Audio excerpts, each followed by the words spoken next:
میرے حضور نے یہاں تک فرمایا کہ جو شخص قرآن پڑھتا ہے اس کے لہجے میں لکنت کی وجہ سے یا عجمی ہونے کی وجہ سے وہ اٹکتا ہے اور اس کا لہجہ ٹوٹتا ہے، تو میرے حضور نے فرمایا اللہ اس کو دوہرا ثواب عطا کرتا ہے، ایک قرآن پڑھنے کا ثواب اور ایک اس کو اٹکنے سے جو تکلیف ہوتی ہے، تو فرمایا اللہ اس کا بھی اس کو ثواب عطا کرتا ہے۔ اور فرمایا یہ وہ پاکیزہ کتاب ہے کہ اگر تمہارا رب سے باتیں کرنے کو جی چاہے تو قرآن کھول کے بیٹھ جاؤ، یہ رب سے ہم کلام ہونا ہے، یہ اپنے رب سے گفتگو کرنی ہے۔ میرے حضور نے فرمایا کہ قرآن اللہ کی وہ لٹکتی ہوئی رسی ہے جس کا ایک سرا تمہارے ہاتھ میں ہے، دوسرا سرا تمہارے رب کے ہاتھ میں۔ تو خوش نصیب ہیں وہ لوگ جو اس کتاب کے ساتھ جڑ جاتے ہیں اور وہ دھرتی، وہ مقام، وہ جگہیں فیروز بخت ہیں کہ جہاں قرآن مجید کی تلاوت ہوتی ہے۔ گھروں کو قبرستان نہ بناؤ، گھروں میں نوافل ادا کرو اور قرآن مجید کی تلاوت سے اپنے گھروں کو آباد کرو۔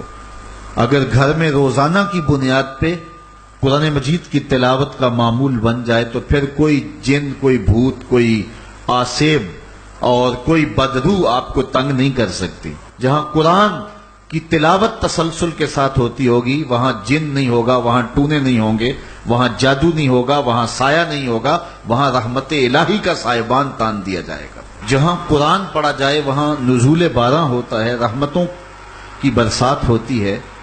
اور پھر اگر یہ جگہ اللہ کا گھر ہو، مسجد ہو، تو پھر تو دوہری برکت ہو جائے گی نا۔ وہ میاں صاحب نے کہا تھا نا کہ دودھ اندر جے کھنڈ رلائیے تے مزہ ہو جاوے دونا، کہ دودھ خود بھی میٹھا ہوتا ہے تو اس کے اندر اگر چینی بھی شامل کر لی جائے۔ یہ روشنیوں کا منبع ہے، یہ مصدر ہے اجالوں کا۔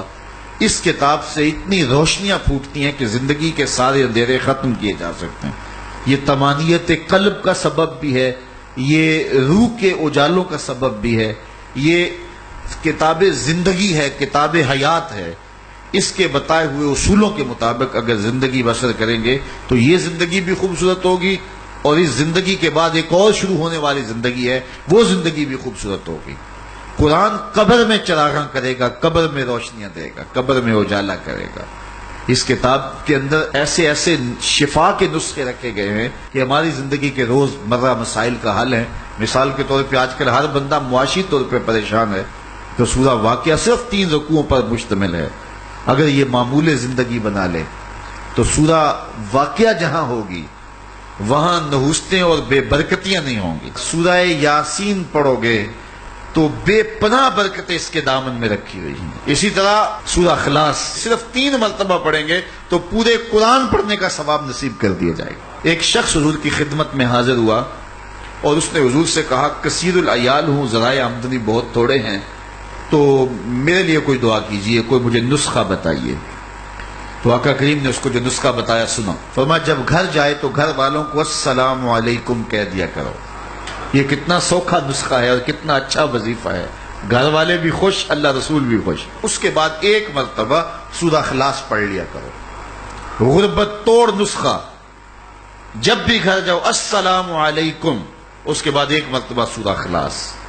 اور میرے حضور نے فرمایا کبھی ایسا ہو کہ تو گھر جائے، گھر میں کوئی بھی موجود نہ ہو، تو فرمایا عمل چھوڑنا نہیں، فسلم علیہ، پھر مجھے سلام کہہ دینا۔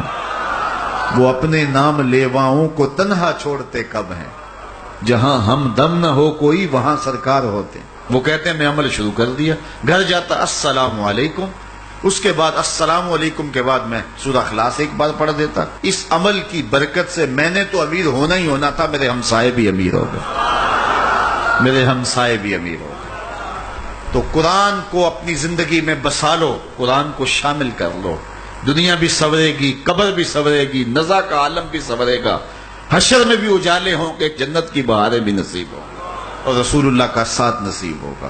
تو اس کتاب سے جڑو، اس کو ورق ورق پڑھو، اس کو حرف حرف پڑھو، اس کو رکوع رکوع پڑھو، اس کا ایک ایک آیت ممکن ہو تو ایک ایک آیت روز پڑھ لو، اور اس کو ترجمے اور تفسیر کے ساتھ